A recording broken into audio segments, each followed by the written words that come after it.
بسم اللہ الرحمن الرحیم۔ السلام علیکم جناب، سٹوریز میں نے 4 شیئر کرنی ہے۔ عاصمہ شیرازی کو آصف علی زرداری نے کل انٹرویو دیا ہے۔ اس انٹرویو میں بہت بڑے انکشافات کیے ہیں۔ یہ بڑا امپورٹنٹ انٹرویو ہے آصف علی زرداری کا، اور انہوں نے جمائمہ سے متعلق عمران خان کی سابقہ اہلیہ سے متعلق بہت بڑا انکشاف کیا ہے۔ اس پہ بات کریں گے، اور نواز شریف کی تا حیات نااہلی ختم ہونے والی ہے۔ یہ بڑی امپارٹنٹ ڈیولپمنٹ ہے۔ کل سپریم کورٹ میں یہ بات ہوئی، اور جسٹس اعجاز الاحسن صاحب نے بینچز کی تشکیل پر اعتراض اٹھایا ہے۔ انہوں نے سپریم کورٹ کے رجسٹرار کو خط لکھا ہے، اس پہ بات کرنی، اور ٹیسلا گاڑی 17 لاکھ روپے میں، اس پر بھی بات کرنی ہے۔ سب سے پہلے آپ چینل سبسکرائب کیجئے، جہاں گھنٹی کا نشان بنا ہے اسے پریس کیجئے، تاکہ ہر نئی آنے والی ویڈیو آپ تک خود بخود پہنچتی رہے۔ ہمارے واٹر پروجیکٹس، ہمارے ویل چیئر پروجیکٹس، ہمارے 6 مہینے کے خوراک کے پروجیکٹس وہ بھی چل رہے ہیں، اور آپ اپنے مرحومین کے اصحال ثواب کے لیے، خاص طور پہ والدین کے لیے، چاہے وہ حیات ہیں یا اس دنیا سے جا چکے ہیں، ان کے اصحال ثواب کے لیے ایک واٹر پروجیکٹ ضرور لگائیے ظفر نقوی ویلفیئر فاؤنڈیشن کے ساتھ مل کے۔ دکھی انسانیت، پیاسی انسانیت کو پانی پلائیے، اس چیز کو سوچ کے کہ اس دور میں بھی وہ اور کچھ نہیں مانگ رہے، نہ وہ نوکری مانگتے ہیں، نہ وہ مہنگائی کا شکوہ کرتے ہیں، کچھ بھی نہیں۔ بیسک ایمینٹی جو زندگی کی ہے، جو بیسک نیڈ ہے، فنڈامنٹل نیڈ، وہ پانی ہے۔ زندگی کی جو اساس ہے، ان لوگوں کے پاس وہی پانی نہیں ہے، وہ صرف پانی مانگ رہے ہیں۔ سب سے پہلے میں نواز شریف صاحب کی تا حیات نااہلی ختم ہونے کو ہے، اس پہ بات کروں گا۔ کل سپریم کورٹ میں ایک کیس تھا، اور وہ ایک کیسرانی صاحب، ایک سابق ایم پی اے تھے پنجاب اسمبلی کے، ان سے متعلق وہ کیس چل رہا تھا۔ 3 رکنی بینچ تھا، چیف جسٹس صاحب اس کی سربراہی کر رہے تھے، تو وہ بات آئی تا حیات نااہلی والی۔ ان کو 62(1)(f) کے تحت نااہل کر دیا گیا تھا 2007 میں۔ تو خیر، اب نوٹسز جاری ہو گئے ہیں، اور ججز کمیٹی کو کیس بھیجوا دیا گیا ہے لارجر بینچ کے لیے۔ اب دیکھتے ہیں اس کے لیے 5 رکنی بنتا ہے یا 7 رکنی بینچ بنتا ہے۔ سپریم کورٹ کی چھٹیاں بھی آ گئی ہیں، جنوری میں اس کیس کو سنا جائے گا۔ اور جناب، کہا یہ گیا سپریم کورٹ کی طرف سے کہ اس کیس کو انتخابات میں ڈیلے کے ٹول کے طور پہ استعمال نہیں کیا جائے گا۔ اچھا، اس کا مطلب یہ ہے کہ یہ اس پہ جلدی فیصلہ ہونے لگا ہے۔ آپ کو یاد ہے کہ 62(1)(f) کے تحت نواز شریف صاحب کو جولائی 2017 میں نااہل کیا گیا تھا۔ پھر اس کے بعد یہ ڈیبیٹ آئی کہ یار یہ نااہلی کتنی مدت کے لیے ہے، کیونکہ آئین اس پر خاموش ہے۔ پھر وہ کیس کو لے جانے والے، جس طرح سے اس ملک پر تباہی پھیری گئی نا، پھر کیس کو لے جانے والے سپریم کورٹ لے گئے، پھر وہاں بابا زحمتا اور پاکستان کا سب سے بڑا ناصور بیٹھا تھا، انہوں نے جناب وہ پھر بینچ بنایا، اور پھر اس کی بتایا گیا کہ یہ جو 62(1)(f) کی نااہلی ہے، یہ جناب تا حیات ہوگی۔ ٹھیک ہے، میں بہت ہی محتاط انداز میں یہ کہوں گا کہ ہر کسی کو اپنی جواب دینا ہے جب کوئی 4 فٹ نیچے جائے گا، لیکن ایسے ججز کو نا، آپ یقین کیجئے کہ ان کو تو جان چھڑوانا بہت ہی عذاب بن جائے گا ان کے لیے، کہ جب ایسے ججز 4 فٹ نیچے جائیں، جنہوں نے انصاف کا، عدل کا، ہر اچھائی کا قتل کیا ہے نا، آپ یقین کیجئے، جمہوریت کا قتل کیا، جمہوری اقدار کا قتل کیا، انصاف کا قتل کیا۔ انہوں نے سپریم کورٹ کے منہ پہ کالک ملی، انہوں نے اصل میں تو اپنے منہ پہ کالک ملی ایسے لوگوں نے، وہ ثاقب ناصور نے۔ اور پھر فیصلہ لکھنے والے تھے جج صاحب جناب ماشاءاللہ عمر عطا بندیال صاحب، اور انہوں نے تا حیات نااہلی، اور پھر بعد میں جب عمران خان صاحب کی تا حیات نااہلی کی بات ہوئی تو وہی عمر عطا بندیال صاحب نے ریمارکس دیے، اور انہوں نے کہا یہ جو تا حیات نااہلی والا قانون ہے، یا جو فیصلہ ہے، جو بھی ہے تا حیات نااہلی، یہ ایک کالا قانون ہے۔ بھائی کس نے فیصلہ دیا تھا؟ لکھا کس نے تھا؟ اس کو اپنے ہاتھ کا لکھا ہوا فیصلہ بھول گیا۔ ایسے بے شرم لوگ ہیں یہ۔ تو وہ اب آپ اندازہ کیجئے، وہ اسی طریقے سے اب کل چیف جسٹس صاحب نے کہا ہے، قاضی فائز عیسیٰ صاحب نے، اور بات بالکل کہ کسی کی اگر سزا ختم ہو جاتی ہے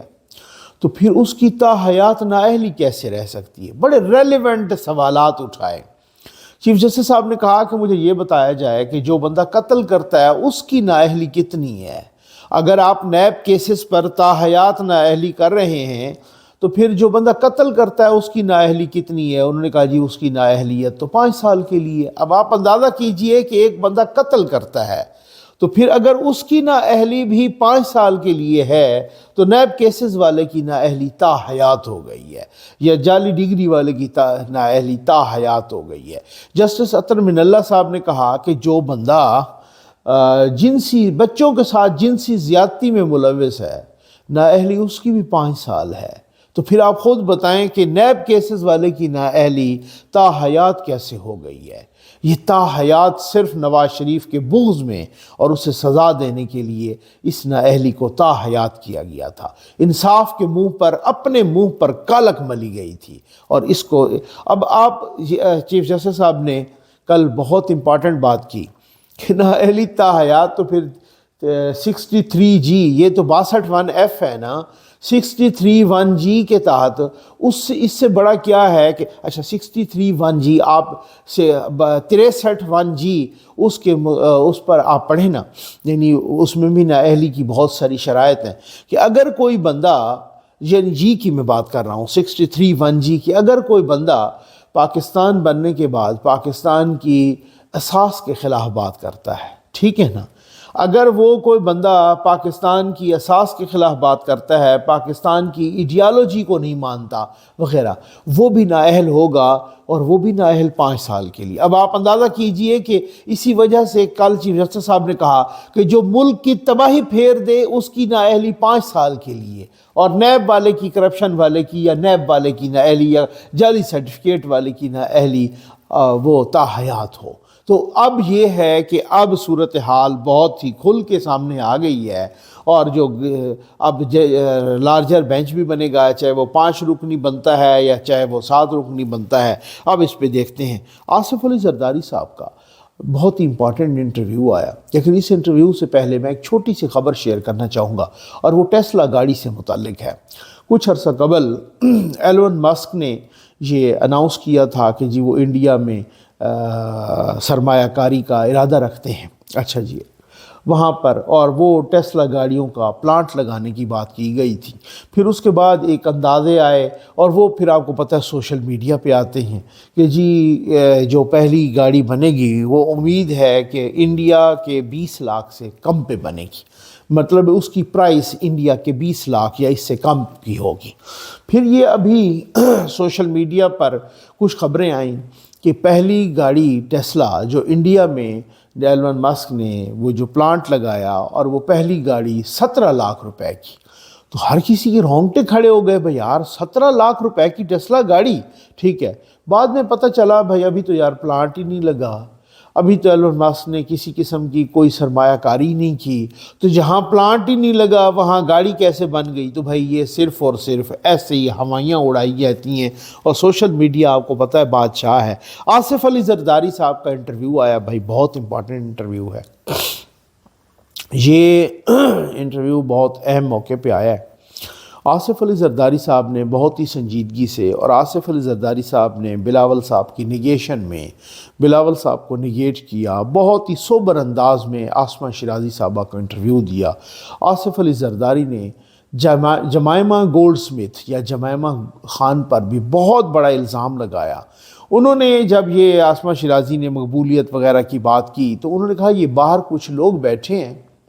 اور ان لوگوں کو، یہ جو ولاگرز ہیں، ان لوگوں کو جمائمہ گولڈ سمتھ یا جمائمہ خان، جو عمران خان کی سابقہ اہلیہ ہیں جمائمہ خان، انہوں نے ان کو پیسے دیے ہوئے ہیں، اور وہ ان کو پیسے دے رہی ہیں، اور ان کو مسلسل، اور یہ پہلے یہ صرف آصف علی زرداری نہیں، بہت سارے لوگوں نے اور نے بھی کہا ہے، یہ بھاگ کے یہاں سے چلے جاتے ہیں، ان کے پاس تو وہاں کھانے کا بھی نہ ہو، اور ان کو وہاں پر وہ صورتحال۔ اب آپ اندازہ کیجئے کہ جب سے یہاں نواز شریف صاحب آئے ہیں پاکستان، اس کے بعد وہ جو حیوان ٹائپ، وہ جانور ٹائپ شایان لڑکا تھا، اس کے بعد اس نے کسی قسم کی کوئی وہاں پر ایون فیلڈ میں جا کے کسی قسم کا کوئی وہاں پر احتجاج نہیں کیا، کوئی ریلی نہیں کی، کوئی وہ جانوروں کی طرح، وہ کوئی کتوں کی طرح کسی طریقے سے اس نے وہ آوازیں نہیں نکالیں، ان کی بہنیں کتوں کی طرح کسی گاڑی کے پیچھے نہیں بھاگیں۔ اس کی کیا وجہ ہے؟ اس کی وجہ یہ، بلکہ اب تو ہم نے ایک ویڈیو دیکھی، آپ کو میں نے دکھائی بھی صحیح، کہ وہ شایان آئس کریم بیچنے پر مجبور تھا، یا اس طرح کے ڈھابے لگانے پر وہ مجبور تھا۔ کیوں؟ کیونکہ جمائمہ کے پیسے بند ہو گئے مبینہ طور پر، ٹھیک ہے نا۔ اسی طریقے سے وہ باقی لوگ بھی کہہ رہے ہیں کہ بہت ساروں کو جمائمہ پیسے دے رہی ہیں، اب وہ ان کی ایکس وائف ہیں، ٹھیک ہے، ان کے بچے وہاں ہیں، ان کے بچے یہاں آتے نہیں ہیں، اپنے والد صاحب کی تقریب حلف برداری میں بھی نہیں آئے وہاں، لیکن انہوں نے وہاں پر جمائمہ صاحبہ نے فساد کا بیڑا اب بھی اٹھایا ہوا ہے۔ اس کی وجہ کیا ہے؟ پاکستان کے اگینسٹ کرنا ہے۔ اس کی وجہ کیا ہے؟ بہت ساری چیزیں جو اینٹی پاکستان کرنی ہیں وہ ان کو، تو جہاں اب شایان کو پیسے کوئی نہیں دیتا کیونکہ مقصد ختم ہو گیا ہے نا۔ وہ نواز شریف صاحب آج وہاں جائیں، وہ دوبارہ شایان کو اسی طرح سے ایکٹیو کریں گے، اس جانور کو، اور اس طریقے سے ان کو پیسے ملیں گے، اور اب چونکہ وہ پیسے ختم ہو گئے، آئس کریم بیچنے پہ آ گئی ہے۔ اسی طرح سے جو ویلاگر یہاں سے جاتے ہیں ان کے پاس کھانے کا کوئی نہیں ہوتا، جمائمہ ان کو تھپکی دے کے ان کو پیسے دیتی ہیں۔ اور یہ زرداری صاحب نے یہ بالکل ٹھیک کہا ہے اس میں۔ زرداری صاحب نے اور کچھ انکشافات کی، انہوں نے کہا الیکشن سے پہلے، یہ جو عدم اعتماد سے پہلے عمران خان نے مجھے میسج کیا، اور ظاہر ہے جو نیشنل میڈیا پہ آ کے اس طرح کا بیان دے رہا ہے تو پھر نگیٹ کوئی کرے، اس کی تردید کرے، تردید کوئی نہیں آتی۔ انہوں نے میسج کیا، انہوں نے کہا کہ آدھا ٹرم آپ لے لیں اگلا، اور آدھا ٹرم میں لے لیتا ہوں، لیکن میں نے کہا نہیں، اب دیر ہو گئی ہے، میں کمٹمنٹ کر چکا ہوں۔ یہ بہت ساری باتیں ہیں، اور زرداری صاحب نے کہا ہے کہ الیکشن 8-10 دن آگے پیچھے بھی ہو جائیں تو کوئی فرق نہیں پڑتا، اس سے زیادہ نہ ہو، 8 فروری کو نہ ہو تو 18 کو ہو جائیں۔ تو اگر زرداری صاحب کہہ رہے، میں تو حیران ہوں، کل امیر مقام کا بھی ایک سٹیٹمنٹ تھا، انہوں نے کہا کہ وہ علاقے جو برف باری والے ہیں، مولانا صاحب پہلے کہہ رہے ہیں کہ جن علاقوں میں برف باری، اب زرداری صاحب نے بھی کہا ہے کہ پہلے تو فاٹا میں الیکشن نہیں ہوتے تھے، اب وہاں پر بھی الیکشن، تو اگر وہاں پہ الیکشن ہے تو وہاں پہ دہشت گردی ہے، تو کچھ تو کرنا ہوگا۔ اس سے پہلے پیپلز پارٹی کے ہی ہیں جنرل ریٹائرڈ عبد القادر بلوچ، وہ جو پہلے نون لیگ کے ساتھ تھے، بعد میں پیپلز پارٹی کے ساتھ ہوئے، تو انہوں نے بھی ایک سٹیٹمنٹ دیا کہ وہ ایریاز کہ جہاں پر دہشت گردی ہے، جہاں پر اس طرح کے اسکرمشز، جہاں پر اس طرح کا انتشار ہے، ان علاقوں میں تو الیکشن ملتوی ہو جانے چاہیے۔ تو بہت ساری باتیں ہو رہی ہیں اس سے متعلق، اور زرداری صاحب نے بہت اہم باتیں کی ہیں اس انٹرویو میں۔ انہوں نے یہ بھی کہا ہے کہ جناب وزیر اعظم میں بھی بن سکتا ہوں، وزیر اعظم بلاول صاحب بھی بن سکتے ہیں، ہماری پارٹی جیتی تو پھر کوئی بھی بن سکتا ہے۔ تو بہت ساری اہم اور بات کرنے کا، وزیر اعظم کے خواب دیکھنے کا اور جیتنے کے ہر کسی کو اختیار حاصل ہے، لیکن میں سمجھتا ہوں انہوں نے بہت ہی سوبر قسم کا انٹرویو دی ہے، نہ کسی پر کسی قسم کی کوئی ہٹ نہیں کی، کوئی ٹارگٹ کسی کو نہیں کیا، بہت ساری چیزوں کے بارے میں بہت سارے حوالوں سے انہوں نے اپنے پلانز بھی پیش کیے ہیں، اور بہت سارے، کیونکہ زرداری صاحب ایک منجھے ہوئے سیاستدان ہیں، کیونکہ بلاول صاحب جس طریقے سے وہ کہا، اب انہوں نے اسٹیبلشمنٹ کے بارے میں بھی کہا ہے کہ ہماری ہے، وغیرہ وغیرہ، تو بہت ساری چیزیں ہیں اور بہت انکشافات سے بھرا ہوا انٹرویو تھا۔ جسٹس اعجاز الاحسن نے بینچز کی تشکیل پر اعتراض اٹھایا ہے۔ ماشاءاللہ، ہم تو یہ سن رہے تھے ثاقب ناصور سے لے کر یہاں عمر تا بندیال تک جتنے بھی لوگ آئے ہیں جنہوں نے انصاف کا قتل کیا ہے، جنہوں نے اس طریقے سے مبینہ بے شرمی کی ہے، اس ہر بینچ میں ہم نے دیکھا ہے کہ 2 لوگ تو پکے تھے نا، ایک جسٹس اعجاز الاحسن اور ایک جسٹس منیب اختر، یہ 2 لوگ تو پکے تھے، ٹھیک ہے نا۔ اب اس کے بعد ہر بندے نے اعتراض اٹھایا۔ اس وقت قاضی فیض عیسیٰ صاحب خط لکھتے تھے مختلف حوالوں سے، تو بہت سارے مالشیا پالشیا اعتراض کرتے تھے، ان خطوط پر تنقید کرتے تھے۔ آج وہی مالشیا پالشیا جسٹس اعجاز الاحسن کے خط کو اپریشیٹ کر رہے ہیں، اور انہوں نے کہا ہے کہ جی سینئر، مجھے تحفظات ہیں، خاص طور پر 2 بینچز میں، ایک یہ جو ملٹری کورٹس والا کہ یہ ہمارا تو یہ طے ہوا تھا کہ 7 رکنی بینچ ہوگا، اب یہ 6 رکنی بینچ ہے جو سویلین کا ٹرائل سن رہے ہیں ملٹری کورٹس کے حوالے سے، اور دوسرا بینچ ذوالفقار علی بھٹو کا جو بینچ بنا، ان پر بھی اس نے اعتراضات اٹھائے ہیں کہ جی مجھے اعتماد میں نہیں لیا گیا، مجھ سے کوئی رائے نہیں لی گئی وغیرہ وغیرہ، اور یہ سارا یعنی جسٹس اعجاز الاحسن صاحب کہہ رہے ہیں کہ سینئر ججز کو شامل کیا جائے جن کے اپنے زمانے میں، یعنی اپنے زمانے سے مراد یہ ہے کہ جب یہ صاحب تھے اور جب ثاقب ناصور سے لے کر آگے عمر تا بندیال تک ہر ایک بینچ میں یہ حصہ تھے دونوں، اور ادھر سے چیف جسٹس ہوتے تھے، اور کسی سینئر بینچ کو نہ تو جسٹس طارق مسعود کو شامل کیا گیا، سردار طارق مسعود کو، نہ تو وہ پیونی جج تھے قاضی فیضیسہ صاحب، نہ ان کو شامل کیا گیا، کبھی بھی سینئر ججز کو شامل نہیں کیا گیا۔ ہر ایک بینچ میں جس کو بھی دیکھتے ہیں، اور بینچ بھی بنتا ہمیں پتہ ہوتا ہے اس کا فیصلہ بھی کیا آنا ہے، کسی ایک چیف جسٹس کے ساتھ انہوں نے اختلاف نہیں کیا۔ ثاقب نثار یا ثاقب ناصور سے لے کر عمر عطا بندیال تک جسٹس کھوسہ کے ساتھ بھی بیٹھتے رہے، جسٹس گلزار کے ساتھ بھی بیٹھتے رہے، کبھی کوئی ایک فیصلہ اٹھا کے دیں کہ جس میں ان دونوں